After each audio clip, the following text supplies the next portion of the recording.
মোস্তফা ফিরোজের একটা ভিডিও হঠাৎ আমার সামনে আসলো। মাঝে মাঝে আসে, আমি তার ভিডিও অনেক সময় দেখি যে আসলে কী বলে। খুবই ইন্টারেস্টিং বিষয় হলো এ যে বক্তব্য করে, মানে ভিডিও করে আর কি, জাস্ট কোনো খবর থেকে একটু পাঠ করে চলে গেল, আর কিছু না। খবর পাঠ করা যেটা সেটাই আর কি। তো নর্মালি খবর জানার জন্য তো অনেক চ্যানেল আছে, তাই না? কিন্তু মজার বিষয় হচ্ছে হলো প্রচণ্ড রকম আওয়ামী লীগ বিরোধী আর কি। তার যে অভিব্যক্তি, তার যে বক্তব্য, সেটা বুঝি আর কি। মনে হয় শুধুমাত্র সেই কারণে আমি দেখলাম যে প্রায় 1 মিলিয়ন প্লাস তার সাবস্ক্রাইবার। তার এই ভিডিওতে যে বক্তব্য দেয়, এখানে কিন্তু কোনো বিশ্লেষণ থাকে না, কোনো চুলচেরা কোনো ব্যাখ্যা বিশ্লেষণ এগুলো কিছুই থাকে না। অর্থাৎ তার এখান থেকে কোনো মেসেজ পাওয়া যায় না, জাস্ট ওই খবর মনে করেন যে নিরুত্তাপ কণ্ঠে পড়ে যায়। যুগান্তর একটি রিপোর্ট করেছে যে ধাপে ধাপে কর্মসূচির কথা ভাবছে আওয়ামী লীগ, অর্থাৎ আওয়ামী লীগ আবার মাঠে নামবে, ধীরে ধীরে কিভাবে নামবে সেই বিষয়টি তারা ভাবছে। ছোট ছোট কর্মসূচি দিয়ে নামবে নাকি কি করবে। যুগান্তর এবং বিবিসিতে এই ধরনের একটা খবর প্রচারিত হয়েছে, আমরাও পড়ছি, তারও নজরে পড়ছে। সে কিন্তু সেখান থেকে জাস্ট পড়ে গেল। আমরা অতএব তার ভিডিওটার আর একটু আমরা শুনি এবং আমরা দেখব সে জাস্ট পড়ে যায়, এখানে তার কোনো বিশ্লেষণ টন কিছু নাই। আমি জানি না মানে এর এই ভিডিও এত মানুষ লাইক কিভাবে করলো বা এত মানুষ সাবস্ক্রাইব কিভাবে করে, আর তার ভিডিও এত কীভাবে মানুষ শোনেও। মানুষ তাহলে ব্যাখ্যা বিশ্লেষণ শুনতে চায়, তাই না? যে অমুক ঘটনা ঘটতে যাচ্ছে, এটা হচ্ছে, এটা হতে পারে, এরকম নানা কিসিমের। এখন সব ক্ষেত্রে যে ব্যাখ্যা বিশ্লেষণ সঠিক হবে তা না, যার যার মতো করে করবে। তো আমরা তার বক্তব্য আরেকটু শুনি।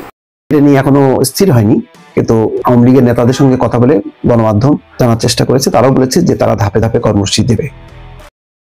তা তো দিতেই পারে, আওয়ামী লীগ একটা বিশাল রাজনৈতিক দল, তাই না? এখন যে কোনোভাবে হোক পতন ঘটে গেছে। কিছুদিন ধরে তারা নিরুত্তেজ ছিল, গর্তের মধ্যে লুকিয়ে টুকিয়ে ছিল। তো আস্তে আস্তে তারা মাঠে আসবে না। তো এইটা তো জাস্ট খবরের মানে বাক্যগুলো নিরুত্তাপ কণ্ঠে পড়ে যাচ্ছ। তোমার ব্যাখ্যা বিশ্লেষণটা কি? আমরা তো সেইটাই শুনতে চাই। এ ব্যাপারে তোমার কোনো তো বক্তব্য দেখি না। এখানে বলা হচ্ছে যে টানা 15.5 বছর ক্ষমতায় থাকার পর সরকারি চাকরিতে কোটা নিয়ে 36 দিনের ছাত্র জনতার অভ্যুত্থানে পতন ঘটেছে আওয়ামী লীগ সরকারের। যুগান্তর আর বিবিসি তাদের রিপোর্ট এইটা বললো বলেই আমরা হলে জানলাম বিষয়টা, তাহলে তাই না? তা না, তাই না? অর্থাৎ আমরা তো সবাই এটা জানি, ওখানে লেখা না থাকলেই বা কি আর থাকলেই বা কি। তুমি এটা পড়ে আসলে তুমি কি বুঝাতে চাচ্ছ সেটা আমাদেরকে একটু বলো তো। অর্থাৎ তোমার ব্যাখ্যা বিশ্লেষণটা কি? এখানে এই যে রিডিং পড়ে যাচ্ছ নিরুত্তাপ কণ্ঠে। সব মিলিয়ে বিপর্যয়ে পড়ে গেছে বাংলাদেশের স্বাধীনতার পর সবচেয়ে বেশি সময় থাকা এই দলটি। গত 15.5 বছর ধরে ওরা যখন ক্ষমতায় ছিল, আকাম কুকাম তো আর কম করে নাই, তাই না? হাজার হাজার কোটি টাকা তারা ব্যাংকের থেকে নিয়ে লোপাট করে দিয়েছে। ঘুষ, চাঁদাবাজি, দুর্নীতি, টেন্ডারবাজি করে পয়সা পাতি তো আর কম কামায় নাই। অর্থাৎ তারা আকাম কুকাম যেহেতু একেবারে কম করে না এবং প্রকাশ্যে করেছে, তারপর আবার মানুষের সাথে করেছে দুর্ব্যবহার। অর্থাৎ তাদের পতন ঘটলে তাদের যে ভয়ঙ্কর রকম বিপর্যয় হবে, এটা তো স্বাভাবিক। বাংলাদেশ তো আর কোনো আসলে ফুললি সভ্য কোনো দেশ না, আধা সভ্য দেশও আমার কাছে মনে হয় না। যদি সভ্য হতো তাহলে তো এখানে মানুষ গণতান্ত্রিক হতো। সেক্ষেত্রে কোনো একটা নির্দিষ্ট দল কি আর ওই নির্বাচনের নামে প্রহসন করে বারবার ক্ষমতায় থাকতে পারতো নাকি? না, তা তো পারতো না।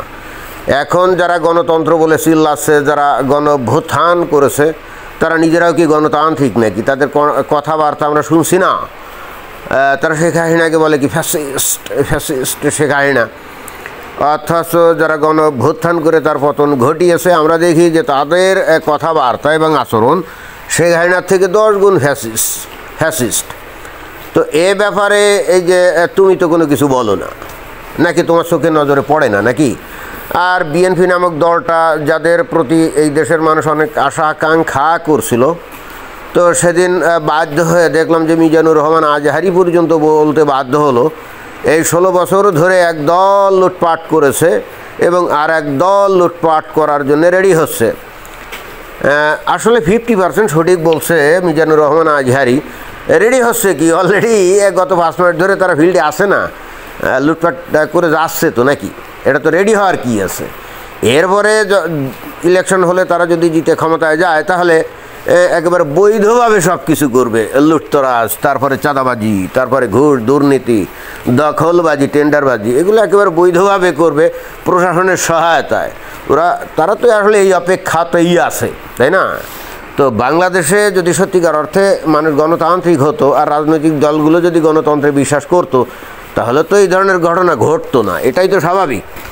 আমার বক্তব্য হলো যে তুমি তো কোনো বিশ্লেষণমূলক বক্তব্য দাও না, তোমার এই নিরুত্তেজ কথা পাবলিক শুনে কি মজা পায় আমি তো মানে আসলে বুঝতে পারছি না। গত 5ই আগস্ট পতনের পর সম্প্রতি বিভিন্ন রাজনৈতিক সমাবেশে ভার্চুয়ালি বক্তব্য দিয়ে সরব হওয়ার চেষ্টা করছেন শেখ হাসিনা। সেটা তো করতেই হবে, নেতাকর্মীদেরকে আবার উজ্জীবিত করতে হবে না? তবে কতটা উজ্জীবিত হবে এটা নিয়ে কিন্তু আমার যথেষ্ট সন্দেহ আছে। কারণ খোদ আওয়ামী লীগের অনেক কর্মী আছে যারা লুটতরাজ করার তেমন একটা সুযোগ পায় না। এই সুযোগ পাইলে করতো, কিন্তু পায় নাই। এখন তারা অনেকে লুকিয়ে টুকিয়ে আছে, তাদের কাজ কাম নাই, ব্যবসা বাণিজ্য নাই, পকেটে টাকা নাই, সংসার চলে না।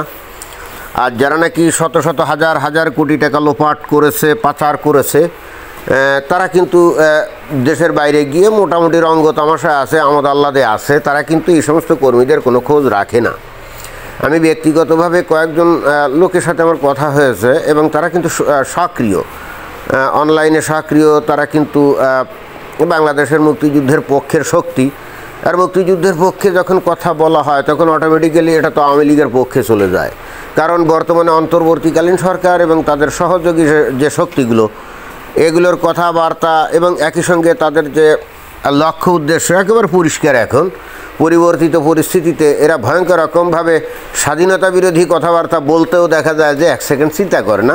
অর্থাৎ দেশের মানুষ কিন্তু হঠাৎ করে খেয়াল করলো যে বাংলাদেশের একটা বিশাল জনগোষ্ঠী ভয়ঙ্কর রকমভাবে তারা স্বাধীনতা বিরোধী।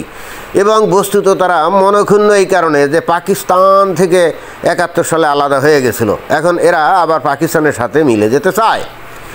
এটা কিন্তু বাংলাদেশের মানুষ বিস্ময়ের সঙ্গে লক্ষ্য করছে, তাই না? তো এখন কথা হচ্ছে যে যারা নাকি ওই মুক্তিযুদ্ধের পক্ষে কথাটা বলে, তাদের বক্তব্য বিবৃতি তো আওয়ামী লীগের পক্ষে অনেকটা চলে যায়। তো এরকম দু একজনের সাথে আমার আলাপ টালাপ হয়েছে। আমি জিজ্ঞেস করি, আপনারা যে বিভিন্ন জায়গায় পালিয়ে বেরিয়ে এই যে কষ্টের সৃষ্টি আছেন, আওয়ামী লীগের লোকজন আপনাদেরকে কি কোনো সাহায্য সহযোগিতা করে, যোগাযোগটা করে? তো তারা বললো যে একেবারেই করে না, বরং তারা নিজেরা যোগাযোগ করার চেষ্টা করলে আওয়ামী লীগের লোকজন নাকি ধরেও না। আমি আসলে চিন্তা করে পারি না, বা আমি বিস্মিত হই আওয়ামী লীগের লোকজন এত সেলফিশ, এটা তো চিন্তাই করা যায় না। এরা বাংলাদেশে যেগুলো ধরা পড়েছে জেল হাজতে আছে ঠিক আছে, বাট যেগুলো বাংলাদেশের বাইরে গেছে, বিভিন্ন দেশে আছে, তারা তো বিশাল টাকা পয়সার মালিক, এগুলো তো আগেই পাচার করছে। তো তাদের উচিত না যে তাদের পক্ষে যারা কথাটা বলে, অন্তত অনলাইনে যারা অ্যাক্টিভ এবং সোচ্চার, তাদের অন্তত কিছুটা হলেও সাহায্য সহযোগিতা করা, যেন তারা আরও ভালো করে এই কাজগুলো করে। এরা কিন্তু একেবারেই সেটা করছে না। আসলে ঘটনা হচ্ছে কি, ভারত বিষয়টাকে নিজেদের ইগো প্রবলেম হিসেবে নিয়েছে না, অর্থাৎ আওয়ামী লীগকে হটিয়ে দিয়েছে। এখন আওয়ামী লীগকে ভারত যে কোনোভাবেই হোক আমেরিকার সাহায্য নিয়ে হয়তো আওয়ামী লীগকে আবার ক্ষমতায় পুনঃপ্রতিষ্ঠা করবে, অথবা শেখ হাসিনাকে পুনঃপ্রতিষ্ঠা করবে, এই ধরনের একটা ব্যাপার স্যাপার চলছে না। যে কারণে আওয়ামী লীগের লোকজন যারা নাকি যে শত শত কোটি টাকা লোপাট করছে, তারা চিন্তা করছে যারা নাকি এখন অনলাইনে অ্যাক্টিভ সক্রিয়, তাদের সাহায্য করে আমাদের লাভটা কী, লস করে দরকারটা কী, ফাও। অর্থাৎ যারা নাকি অ্যাক্টিভিটি চালাচ্ছে অনলাইনে, তারা না করলেও ভারত তাদেরকে আবার ক্ষমতার চেয়ারে বসিয়ে দেবে। কিন্তু এই লোকগুলো জানে না, যদি অ্যাক্টিভিটি অনলাইনে চালানো না হয় তাহলে দেশে জনমত গঠিত হবে না এবং জনগণ তাদের পক্ষে যাবে না।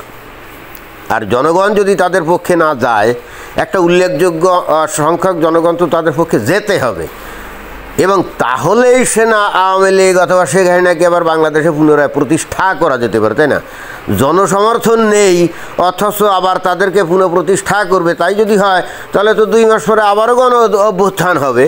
তো গত 5 আগস্ট শেখ হাসিনা নাইলে সেনাবাহিনীর কল্যাণে হয়তো উনি ভারতে চলে যেতে সমর্থ হয়েছিলেন, জীবনে বেঁচে গেছিলেন, তাই না?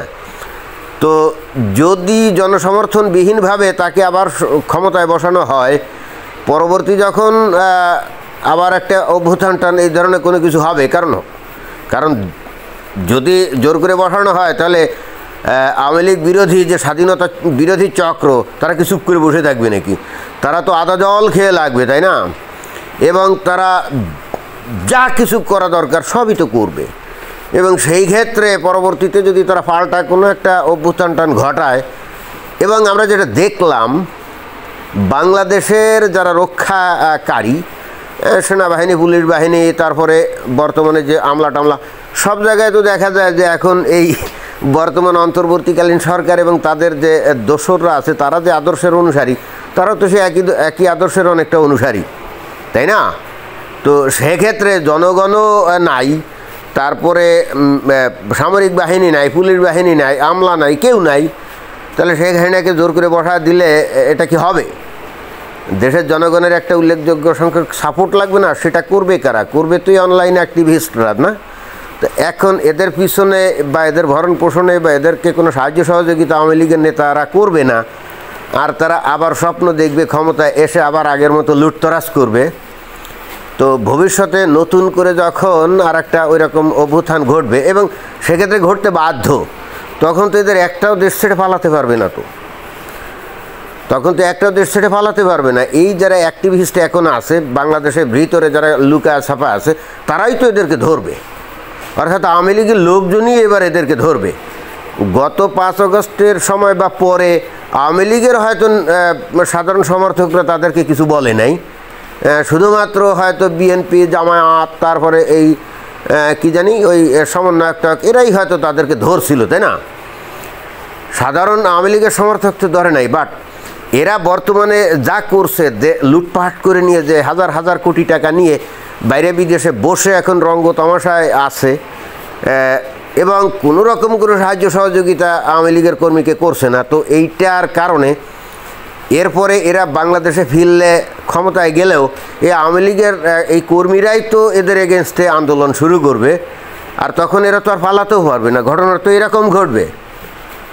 তো যাই হোক, এই গোলাম মর্তুজা না এর নাম, আমার একটা ভিডিও বানানোর দরকার ছিল, কন্টেন্ট খুঁজতেছিলাম, তো এর পাইলাম, ভাবলাম যে এর উপর ভিডিও বানিয়ে কিছু লেকচার টেকচার দেই আর কি। তো এটাই ছিল বক্তব্য। এবং অবশ্যই আমি পরিশেষে যেটা বলতে চাই, আওয়ামী লীগের যে সমস্ত নেতারা আপনারা মানে বিপুল পরিমাণে অর্থ সম্পদ আত্মসাৎ করে বিভিন্ন জায়গায় আশ্রয় নিয়ে আছেন, আপনাদের পক্ষে যারা কথাটা বলে তাদের পিছনে কিছু একটু সাহায্য সহযোগিতা করেন যদি আপনাদের মঙ্গল চান এবং বাংলাদেশে যদি আবার ফিরে আসতে চান, বুঝছেন? আর যদি সেটা না করেন তাহলে বাংলাদেশের চিন্তা বাদ দেন, ওই যেখানে আছেন সেখানেই জীবনের শেষ দিন পর্যন্ত থাকার চিন্তা ভাবনা করেন, ওটাই আপনাদের ভাগ্যলিপি। বোঝা গেছে? ধন্যবাদ।